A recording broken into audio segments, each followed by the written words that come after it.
Hello everyone, welcome to the English Junction. This is me, Disha ma'am. So how are you all people और कैसी चल रही है आपकी tense practice? So after completing all the 4 tenses of present, आज हम start करने वाले हैं past tense. Yes, past tense हम start करेंगे and as we had 4 tenses under present, वैसे ही 4 tenses हम देखने वाले हैं under past also. One by one we will be doing it lecture wise. ठीक है? Simple past tense is also known as past indefinite. आज हम ये करने वाले हैं. So present मतलब जो अभी हो रहा है वर्तमान में, past मतलब जो बीत गया और future मतलब जो आने वाला है और ये आप सबको पता है. Okay? Simple past tense में हम किस तरह की बातों को बताते हैं? सबसे पहले ये समझना जरूरी है. So कोई भी क्रिया जो बीते समय में किसी भी पॉइंट ऑफ टाइम में, पास्ट के किसी भी पॉइंट ऑफ टाइम में जो क्रिया ओवर हो गई उसे हम कहते हैं सिंपल पास्ट टेंस में. उसमें हम एग्जैक्ट टाइम मेंशन नहीं कर पाते, हम बस ये बता पाते हैं कि भाई ये क्रिया हो गई. खाना बनाना हो गया, होमवर्क हो गया. जैसे मम्मा ने खाना बना लिया, पापा ऑफिस चले गए, मैंने होमवर्क कर लिया, मैंने पढ़ाई कर ली, हमने खाना खा लिया. ये जितनी भी सेंटेंस अभी मैंने बोले, इसमें जो भी मैंने क्रिया बताई वो सिर्फ ये एक्सप्रेस कर रहे हैं कि ये क्रिया पास्ट के किसी समय में किसी पॉइंट में ओवर हो गई, लेकिन कहीं पर भी कंफर्मेशन की बात नहीं हो रही है और ना ही एग्जैक्ट पॉइंट ऑफ टाइम की बात हो रही है. सो ऐसी क्रियाओं को एक्सप्रेस करने के लिए हमें सिंपल पास्ट टेंस यानी कि पास्ट इंडेफिनिट का यूज करना होता है. ठीक है, अब इसमें भी हम 4 स्ट्रक्चर सीखेंगे: affirmative, negative, interrogative and interrogative negative. So let us see one by one. सबसे पहले हम देखते हैं affirmative.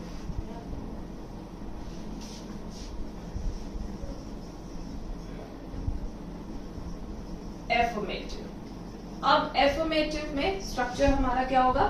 Subject plus V2 plus object. ठीक है, वर्ड का हम सेकेंड फॉर्म यूज करेंगे जिसे हम V2 कहते हैं शॉर्ट में और पास्ट फॉर्म ऑफ वर्ब कहते हैं. Right? So take any good example.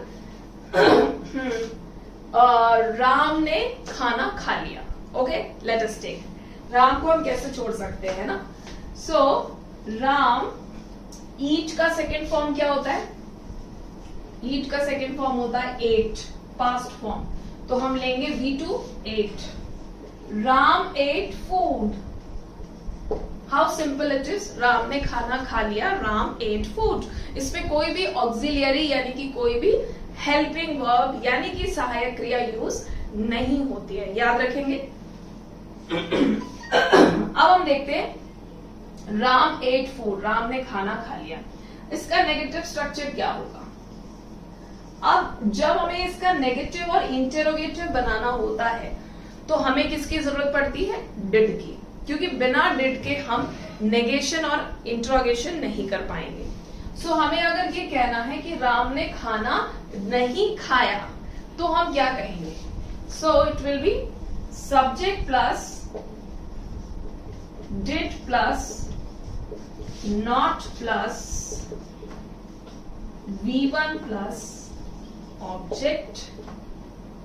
Yes, V1 plus object. So क्या देखा आपने? Subject plus did plus not plus V1. ये जो चीज है ये सोचने वाली है, आपको ये नोटिस करने वाली है कि भाई यहाँ पे तो मैडम ने V2 यूज किया था, फिर यहाँ V1 क्यों आ गया? क्योंकि इंग्लिश ग्रामर का एक यूनिवर्सल रूल है, आपको याद रखना है कि डिड जो है, डिड के साथ हम हमेशा वर्ड का फर्स्ट फॉर्म यूज करेंगे. ये आपको याद रखना है. अगर आपके सेंटेंस में आपने डिड यूज किया लेकिन V1 यूज नहीं किया, V2 या V3 लगाया, मतलब आपने ब्लंडर कर दिया. सो आपको ये याद रखना है कि डिड के साथ हमेशा वर्ड का फर्स्ट फॉर्म यूज होगा. तो जैसे ही यहाँ डिड आया, वर्ब जो है वो फर्स्ट फॉर्म में चेंज हो जाता है. ये रूल है. ओके, ये भूलना नहीं है आपको. चलिए, सो आगे देखते हैं नेगेटिव स्ट्रक्चर क्या होगा. फिर राम did not अब इसका V1 फॉर्म क्या होगा, एट का eat. Ram did not eat food. Okay, अब हमें क्वेश्चन पूछना है interrogative.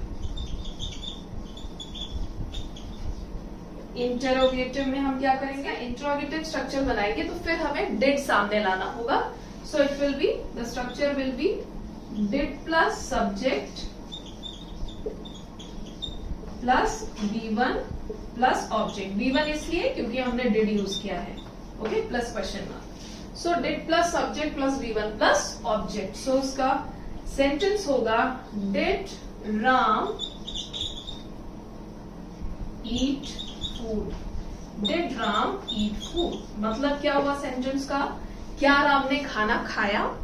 Okay, now interrogative negative, asking question with a negative approach. जब एक नेगेटिव अप्रोच के साथ हम क्वेश्चन पूछते हैं तो हम क्या करते हैं, जब एक नेगेटिव अप्रोच के साथ हम क्वेश्चन पूछते हैं तो डिड प्लस सब्जेक्ट, हमेशा सब्जेक्ट के बाद ही नॉट आता है, मैंने पहले भी बताया है. Did plus subject plus not plus V1 plus object question mark. Okay, so क्या हो जाएगा, did Ram not eat food. क्या राम ने खाना नहीं खाया, क्या राम ने खाना नहीं खाया. तो ये हो गया asking question in a negative approach. अब हम एक और सेट ऑफ एग्जांपल्स देखते हैं. ये तो हमने एक सिंगुलर सब्जेक्ट लिया था Ram. Let us take one plural subject. एक प्लूरल सब्जेक्ट भी हम लेते हैं. सपोज हमने ले लिया बॉयज, ओके, या स्टूडेंट्स. ओके, सो स्टूडेंट्स ने पढ़ाई कर ली, स्टूडेंट्स ने पढ़ाई कर ली. Okay, so students studied. अब देखिए इस सेंटेंस में मैंने कोई ऑब्जेक्ट नहीं लिया, स्टूडेंट्स ने पढ़ाई की या कर ली, तो इसमें कोई ऑब्जेक्ट नहीं है. जैसे अगर इस सेंटेंस में भी हम कहते हैं राम ने खा लिया, राम ने क्या खाया, अगर ये स्पीकर को नहीं बताना है या स्पीकर को नहीं पता है तो वो सिर्फ इतना ही कह सकता है कि राम एट, राम ने खा लिया. मतलब ये है, मैं आपको ये बताना चाहती हूं कि हर सेंटेंस में ऑब्जेक्ट हो ऐसा जरूरी नहीं है. There are sentences which are complete without the object also.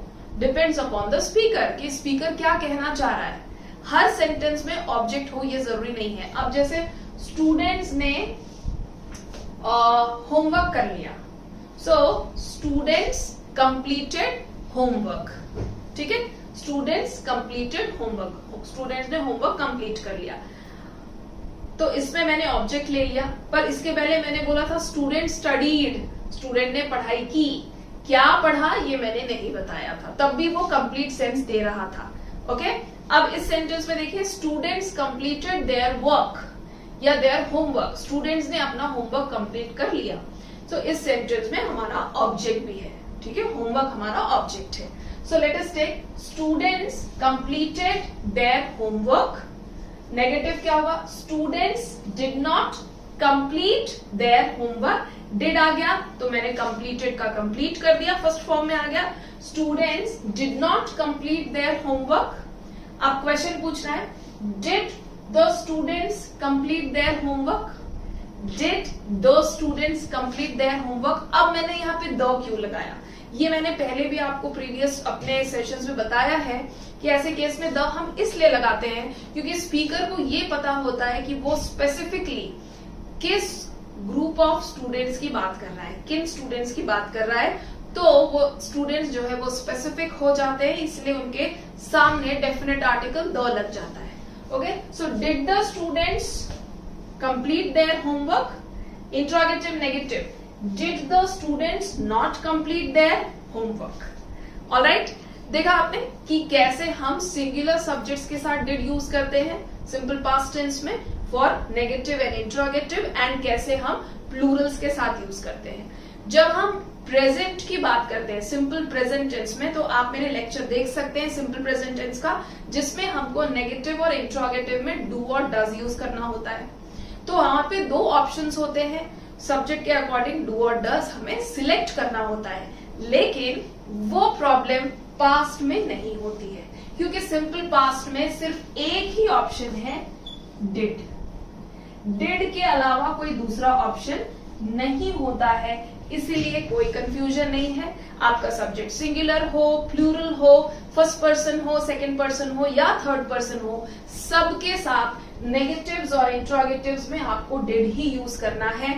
Make sure कि आप ये ना भूलें कि डिड के साथ आपको V1 यूज करना है। ये बात यहाँ याद रखने वाली होती है सिंपल पास्ट के केस में। ऑलराइट पीपल, सो होपफुली आपने सारी बारीकियों को समझ लिया होगा। जिन चीजों में, जिन पॉइंट्स में गलतियां होती है वो मैंने अच्छी तरह आपको हाईलाइट करके बता दिया है। सो आप मिस ना करें इन चीजों को, इन गलतियों को ना करें।